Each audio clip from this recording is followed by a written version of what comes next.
everybody, it's Lexi back at it again from the Essence of Presence Studios, aka my apartment. And today I thought I would kind of dive into the whole idea of executive dysfunction because I feel like a lot of people don't really understand what it actually is, which is funny because, whenever I say that I have executive dysfunction, like I struggle with it, people kind of look at me and they're like, well, you went to school today, or well, you cleaned the dishes today. Like that has nothing to do with it. It has more to do with kind of my daily functioning as a whole on average. And if you watch my content regularly, you will know that I have both autism and ADHD. And obviously, those of you who have both will understand when I say that it can be incredibly contradicting, but at the same time, they can almost like merge into one another. And, a common symptom of both is executive dysfunction, but they showcase themselves in different ways. And you know what? Let's start off by just being fancy and what does the internet say that executive dysfunction is? So the internet says that executive dysfunction is a long-term condition that describes a range of cognitive and behavioral difficulties that affect the brain's ability to control thoughts, emotions, and actions. It can impact everyday life and is a common and disabling result of traumatic brain injury. Okay, now the last part, traumatic brain injury, yes, it could happen, but it can also showcase itself in many neurological developmental disorders or any other sort of neurodivergence. And even depression as well, depression or anxiety. So I think, if we go into some more, sophisticated pictures, it says some examples of executive dysfunction include focusing too much on just one thing, being easily distractible, daydreaming or spacing out when you shouldn't be, struggling to switch between tasks, problems with impulse control, trouble starting difficult or boring tasks. I have no idea why that was a struggle for me. So yeah, it's more or less just like a difficulty in self-monitoring. So, you wake up during the day and you have a hard time dealing with certain everyday tasks or everyday, things that you need to do in order to be functional. That's where the whole dysfunction comes in. So that's what the internet says. But on a personal note, it can really showcase itself in a multitude of different ways. Like, I've met various autistic people who can easily clean the dishes, and they're fine with it.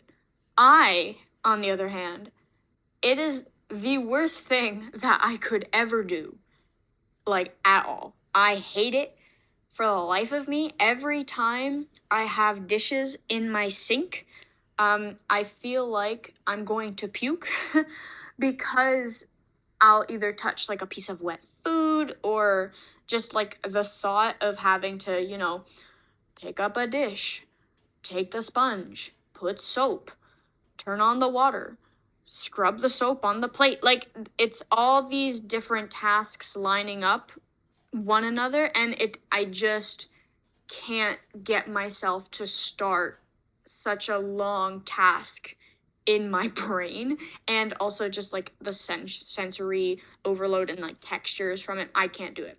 I'm very grateful for my girlfriend who is okay with doing that. And luckily I do have a dishwasher, but some days, if the dishwasher's on, we have to kind of keep the dishes in the sink and yada yada yada. So other than that, like that's like a small example of how my executive dysfunction kind of comes in, but like that's like a simple way.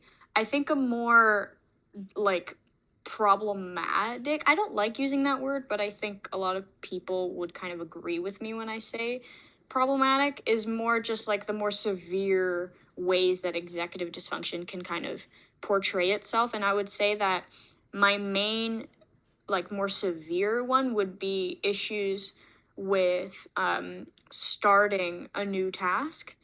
And that can also showcase itself in like hygiene, right? So I I take showers, okay? Like, first of all, calm down. I take showers and I brush my teeth and I'm hygienic. I'm not like a dirty person. It's more just there are some times where it is definitely a lot more difficult for me to start that task. And, there might be times where it prolongs itself. And I definitely struggled with that when I was younger, a lot more than I do now, because I find nowadays, if I feel even just the slightest bit dirty, I can't like sit still and I can't like function properly, so I have to go clean myself. But when I was younger, the thought of getting in the shower and washing and like all these things were just so overwhelming to me, and it was just way too much. And so honestly, um like I don't know if any of you guys will relate to that, but I definitely think that obviously as we grow up things change and stuff, but that's the one thing that I can personally say has changed a lot. It's just my ability to stay hygienic. And why? Because when I was younger it was like the thought of the task, but now it's more of like the thought of being even like the least bit dirty, if that makes sense. And then like other things like, mainly like chores around my apartment, like cleaning the apartment and doing laundry and all these things. Like I will always eventually do it, but it almost takes so much out of me to do. And also with school, as you all know, I'm a full-time student. With school, it's especially difficult because it's one of those things where it takes me like a colossal amount of time to complete things as well. And obviously, you know, people will be like, oh, well, you have autism. Can't you hyperfocus? Yes, I can hyperfocus, but I hyperfocus on the wrong things. So my new hobby right now is coloring. I don't know if anybody else can kind of like relate to that, but I love coloring. I also love reading. The only issue with reading is that I will get so invested that I will forget everything and I will not want to put the book down. So I've been avoiding reading because I have like 5 essays due, so I can't do that. But coloring has been such like a relaxing thing for me recently. And there's been times where I've colored for like 8 hours straight and hadn't eaten anything, hadn't drank anything. I felt completely fine, but I hadn't realized how hyper focused I was. So yeah, I hyper focus on the wrong things. So yeah, great skill, but poor sense of, you know, actual important tasks. And don't get me wrong, I love the subject that I'm studying. If any of you know, I'm a psychology student aiming for my PhD. Honestly, main aim is just to help people globally and even possibly become a motivational speaker. So I really do love the subject I'm studying and I'm doing well, but it's difficult because school is not accommodated for people with neurodivergence and who have the type of brain that I do, and so many of us do who listen to this podcast. And it's very difficult for me to allow myself to kind of like accommodate for myself, so I have to find like different ways to almost force myself to hyper focus on a task. So yeah, like there's so many different ways that executive dysfunction can showcase itself, but honestly, for me, the main things are genuinely like the way it takes me so long to process certain things, the fact that it's so difficult for me to start different tasks. Also, I have a really hard time leaving my apartment. It either takes me forever or I stay in my apartment for like a colossal amount of time. I think the longest I've stayed in my apartment and not gone outside was 5 days. And I didn't realize how long it had been until I went out to go see my girlfriend. And I was like, oh my God, I'm outside and there's the public. And then I realized why I don't go outside, because I don't like the public. And it's funny because people will meet me and they'll be like, oh my God, like, you talk. you you talk to people, like you're friendly, you can conversate. And my response to them is always, honey, I grew up masking. I am a late diagnosed ADHD female. I grew up with this whole ideology that I need, in order to fit in, I need to mirror other people. I need to act like them. And something I kind of always joke around with my best friend and my girlfriend is that literally, like, people will be like, oh my God, I've never met someone like you before. Like, you're so nice. Like, you remind me so much of me. And I'm like, honey, I am mirroring you. I am literally becoming you. I am a chameleon. I will camouflage myself to be like you. So it's hard because it's so contradicting. And obviously with the, profession I want to go into, especially motivational speaking, I need to be, somewhat of a people person. I need to be able to speak, which I can. I'm doing this podcast. I can speak. Like, that's not an issue. My issue lies in speaking while unmasking, and also, the lengths of time I can socialize. Like, the one thing that I struggle with intensely is socialization. It takes so much out of me. I talk a lot about it on my Instagram. Um, I need like 3 to 5 business days to recover from any socialization, and my friends always tease me about it, but that's just me.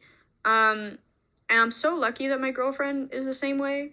The only person I don't need that from is her, and obviously my best friend. Like, I don't need any, like, time away from them, which is nice.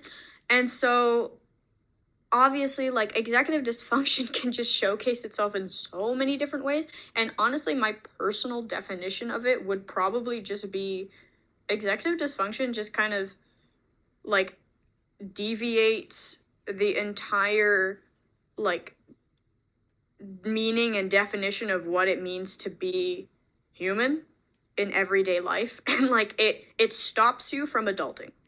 Like, that's kind of my best way of saying it. And obviously there are better days, and obviously there are worse days. And it's really difficult because, as an autistic ADHD gal, there's some days where I'm like, oh my God, I'm not disabled. I can clean this entire stinking apartment in like an hour, and I'll get it done. And then the moment I'm done, I sit on my couch and, I put on a comfort movie. I sit with my bird, Pico. Most of you will know who that is if you follow me on Instagram. And I'll sit on my couch and I'll just be like, oh my God, wow, I cleaned the entire apartment. Now I'm gonna go sleep for 5 days. It completely takes all the spoons. If any of you don't know what that means, spoons is like, neurodivergent people have a select amount of spoons, and they're like almost like energy packets. And so let's say I wake up with 5 spoons. That means I have like 5 different sources of energy. So laundry will take 2 spoons to do, right? So 2 packets of energy. And so the goal is to not run out of spoons. So that's like a spoon theory for you all, if you don't know what that is. But no, cleaning the entire stinking apartment takes up all of my spoons. And so, yeah, it's just, honestly, the best way that I can just explain any of this is my previous definition, that it just, like, it really does emphasize, dysfunction. And it emphasizes just the ability for the human mind to kind of like deviate from tasks that are needed in order to healthily survive, and also just like to be able to process things at a normal rate, if that makes sense. And I don't like using the word normal, but in this case, I just kind of mean more neurotypical. And so, yeah, I mean, I can definitely do more episodes on executive dysfunction and kind of like maybe ways to go around it, but I just thought I would come on and kind of talk about how it showcases itself for me. And, let me know if you guys relate to any of this and tell me how it showcases itself for you guys. I'd love to hear more about how you guys deal with it and also what you guys, think about it. Because, it's a part of, it's part of our, well, my disability, and I try to find ways to navigate it, but I kind of have to like embrace it sometimes. So yeah, I hope you guys enjoyed this episode, and I'm going to speak to you guys a little later on next week. Thank you for joining me. I love you all. Bye.